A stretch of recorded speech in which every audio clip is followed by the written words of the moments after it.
problem with aquaponics or any standing water, whether a pond or a fish pond or whatever, is algae. And you see here we are starting to have algae. One way to help with this is aerate the system by adding a water pump and really let it recirculate, so like it'll suck the water and then push the water out.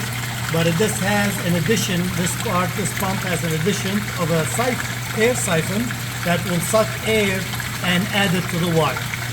So anyway, even in an aquarium, it's a good idea to have this kind of pump that will suck air as it circulates the water. So let's hope and let's see if it's working.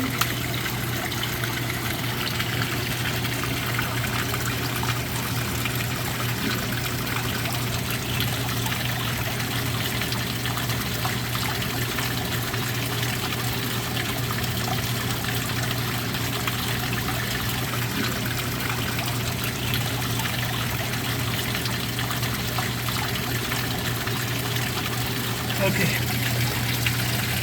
That's it.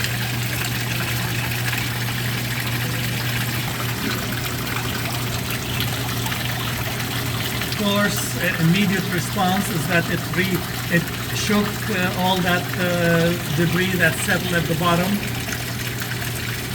We hope in a few days we'll see a difference. And that's it.